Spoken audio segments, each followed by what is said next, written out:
Hello, welcome to Oxford Online English. My name's Ollie. Today we're going to look at confusing words. There are many words in English which have a similar meaning or similar pronunciation or similar spelling, and it's easy to make mistakes with these words. In this lesson we're going to look at some of the easiest words to mix up and show you how to use them correctly. First, we're going to look at fell, felt and fallen. These verbs cause a lot of problems. The original infinitive forms are feel, like I don't feel well today, and fall, like be careful, don't fall off your chair. The past tense of feel is felt. The past participle is also felt, feel, felt, felt. For example, I felt very happy when I heard the news. I haven't felt so tired in a long time.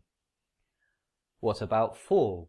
Well, the past simple is fell, the past participle is fallen. Be careful with the past simple forms. Fell and felt are very similar. Many English learners confuse them, so make sure you keep them separate in your head. Let's look at some examples. The glass fell off the table and broke. He's never fallen off his bike. Next, let's look at take and bring. Take and bring both mean to carry something to another place. So what's the difference? It's similar to the difference between go and come. If you take something, you go to a different place. If you bring something, you come to the place where you are now, or to your home, or to the place where the person you're speaking to is. If this isn't totally clear, watch this video and learn more about the difference between come and go. The difference between take and bring is exactly the same as the difference between go and come. Take is similar to go, bring is similar to come. So take means to a different place. For example, take a coat with you. It's cold outside. Can you take this to the manager's office? In both sentences, we're talking about going somewhere else, so we use the verb take. Bring means to where you are now or to your home. For example, they brought a really nice cake when they came to our house. That doesn't mean that we're at home right now, but because we're talking about our house, we use the verb bring. Can you bring me my wallet? Meaning bring it here to where I am. So we use the verb bring again. Number 3, cook and cooker. A cook is a person who cooks, for example, in a restaurant. A cooker is a thing which you use to cook. It can be gas or electric. For example, she works as a cook in an Italian restaurant. So that's her job. We bought a new cooker last week. Maybe a gas cooker or an electric cooker. We don't know, but it's a thing. It's not a person. Serious cooks prefer gas cookers. So here you can see both words used in one sentence. Try to remember, a cook is like a chef.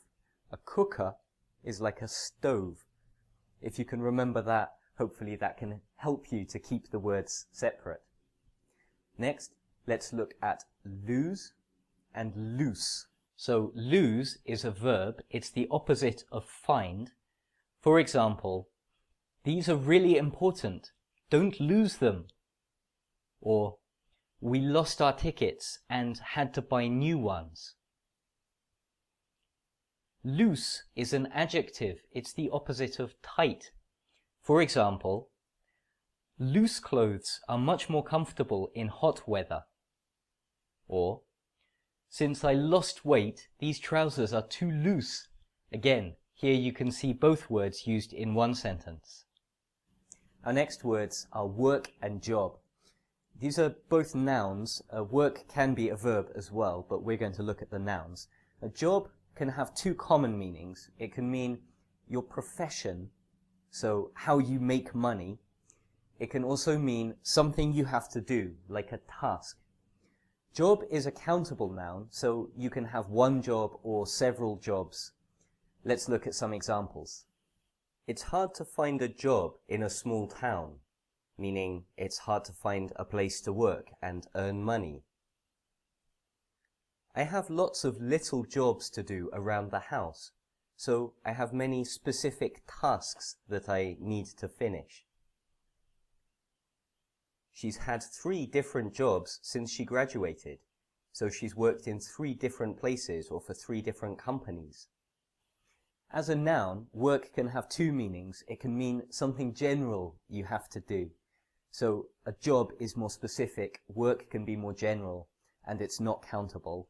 Work can also mean the place where you work, like your company or your office or your employer, something like that. Let's look.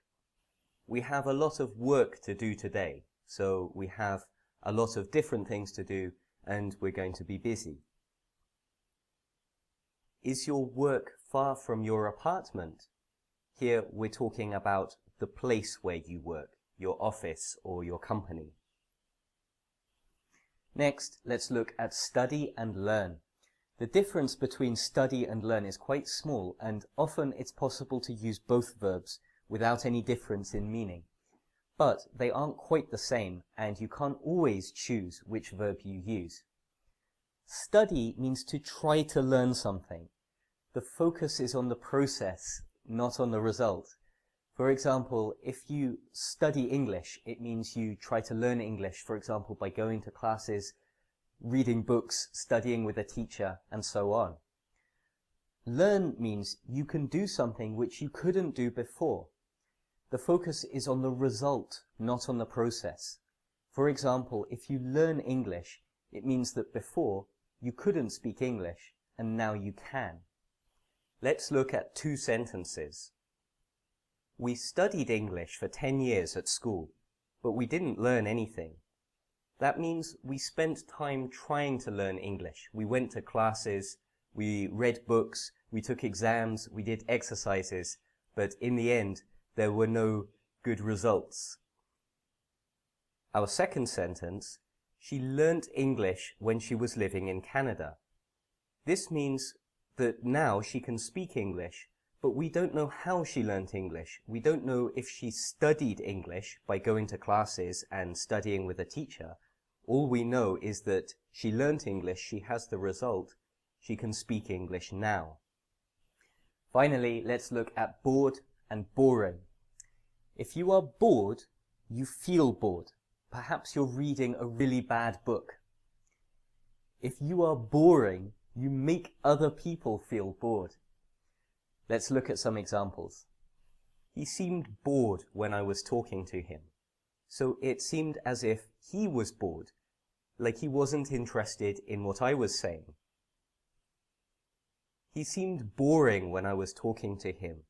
That means I wasn't interested in what he was saying, so I probably don't want to spend more time with him or get to know him better. Many adjectives are like this. They have one form ending in ed and one form ending in ing. We have another lesson which explains more about this topic. You might find it useful. That's all for this lesson. Thanks for watching. I hope it was useful. If you're watching this on YouTube, I suggest you check out the lesson on our website. You can read the text of the lesson. There's also a quiz to help you practice this topic. But once again, thanks for watching. I'll see you next time. Bye-bye.